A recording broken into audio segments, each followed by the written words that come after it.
Baik, Assalamualaikum warahmatullahi wabarakatuh. Kita akan membahas mengenai inverse matrix. Pada pembahasan ini, kita kembali akan mengaitkan antara inverse pada perkalian bilangan real biasa dan inverse pada perkalian matriks. Nah, kita ketahui bahwa pada perkalian bilangan real dikenal adanya inverse atau kebalikan dari suatu bilangan, di mana jika kita memiliki suatu bilangan yang tak nol, maka akan selalu ada bilangan lain yang jika dikalikan dengan bilangan itu, maka kita akan memperoleh unsur identitas yaitu 1. Dalam hal ini, bilangan tersebut dikatakan inverse.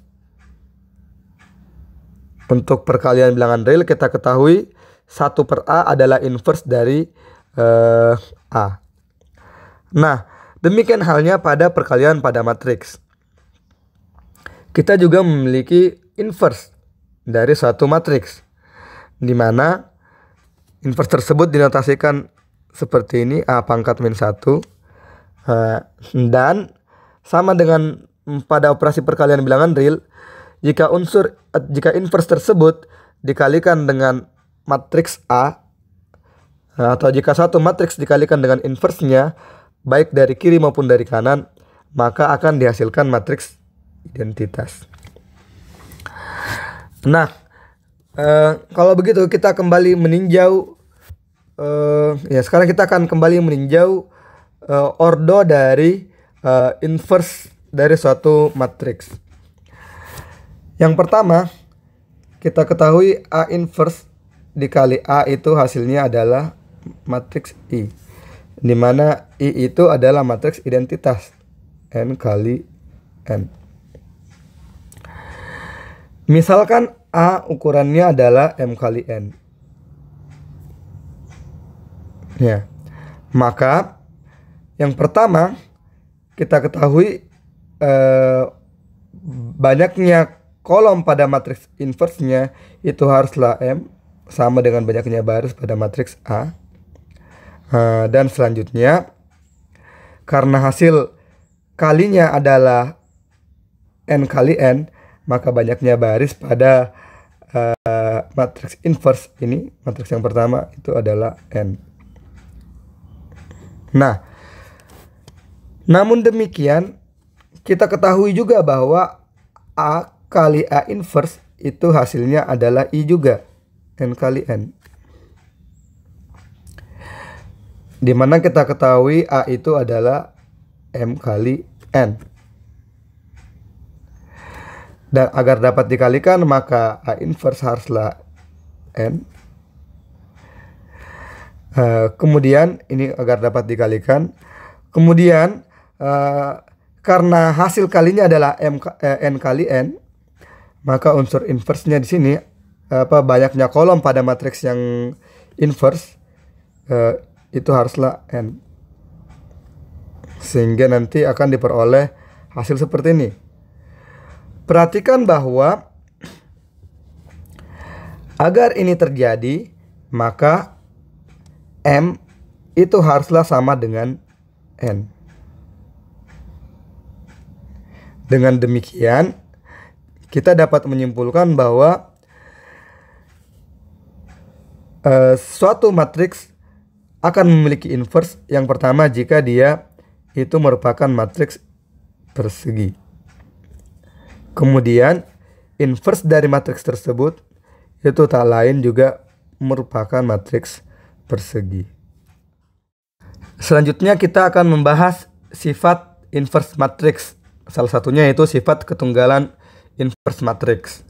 Dalam teorema 1.4.4 dikatakan, jika B dan C keduanya merupakan inverse dari matriks A, maka pastilah B akan sama dengan C. Dengan kata lain, inverse dari suatu matriks A pastilah tunggal atau hanya 1. Untuk membuktikan teorema ini atau untuk membuktikan sifat ini, yang pertama yang akan saya lakukan adalah saya akan mengambil matriks B dan A sebarang yang saling inverse, saya kalikan. maka B kali A ini hasilnya pastilah identitas karena B dan A saling inverse. Sesuai dengan definisi inverse pada bahasan sebelumnya. Selanjutnya, saya akan mengalihkan kedua ruas dengan matriks C. Saya akan kalikan BA ini dengan C. Ini perkalian biasa ya, perkalian matriks biasa. Atau mengalihkan kedua ruas dengan C. Selanjutnya, karena pada perkalian matriks itu berlaku sifat asosiatif, maka saya dapat tulis ulang bentuk kedua ini seperti ini. B kali AC. Dan karena ini unsur identitas dikalikan dengan matriks C, perkalian pada unsur identitas, hasilnya adalah otomatis C. Di sini saya menggunakan sifat asosiatif perkalian dan definisi atau perkalian dengan inverse. Perkalian dengan identitas maksud saya. Selanjutnya, karena AC itu saling inverse, maka A kali C otomatis hasilnya adalah identitas.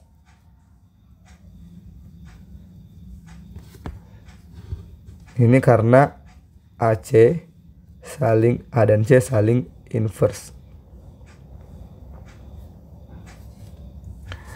Selanjutnya, langkah terakhir, B kali I. Karena I adalah identitas, maka jika dikalikan dengan matriks apapun, hasilnya akan kembali menjadi matriks itu juga.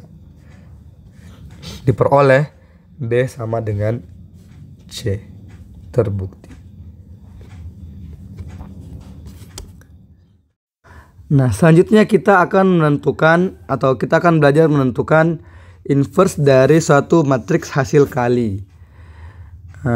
Dikatakan dalam teorema 1.4.6, jika A dan B keduanya merupakan matriks yang memiliki inverse atau matriks yang dapat dibalik dan berukuran sama, maka AB atau A kali B itu pastilah juga dapat dibalik atau invertible, dan inverse dari AB itu adalah B inverse kali A inverse. Nah, untuk membuktikan teorema ini, kita cukup membuktikan apakah AB inverse itu betul sama dengan B inverse kali A inverse, karena kita ketahui B inverse itu pasti ada karena B invertible, A inverse juga pasti ada karena A juga invertible, maka B inverse A inverse atau B inverse kali A inverse itu pastilah ada, dan karena ukurannya sama maka pastilah dapat dikalikan. Nah, kalau begitu selanjutnya kita akan buktikan apakah betul bahwa inverse dari AB itu adalah B inverse kali A inverse. Kita akan coba buktikan ini. Nah, yang pertama yang saya lakukan adalah saya akan mengalihkan antara AB dengan AB inverse. Jadi saya asumsikan AB inverse ini ada dulu. Otomatis hasilnya adalah I karena saling inverse. Selanjutnya, saya akan kalikan kedua ruas dengan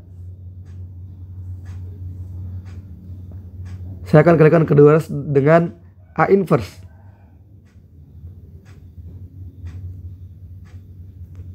Ini. Dan karena pada perkalian matriks itu berlaku sifat asosiatif, maka saya akan kalikan terlebih dahulu A inverse dengan A. Untuk selanjutnya saya kalikan dengan lainnya.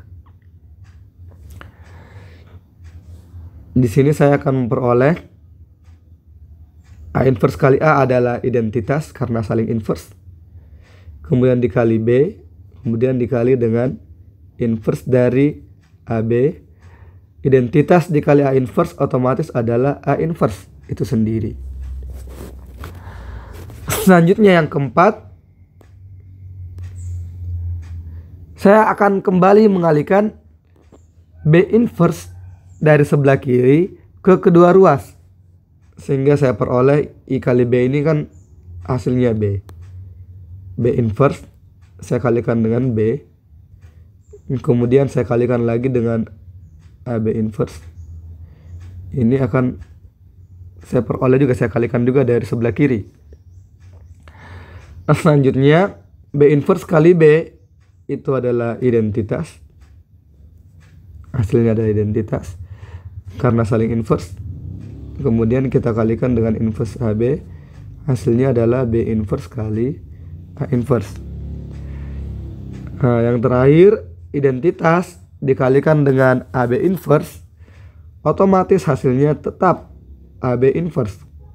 Karena perkalian dengan unsur identitas akan menghasilkan matriks itu sendiri. Dan diperolehlah bahwa inverse dari hasil kali A dan B itu adalah B inverse kali A inverse. Terbukti. Dan karena B inverse dan A inverse ada, maka otomatis AB inverse atau inverse dari AB juga pastilah ada.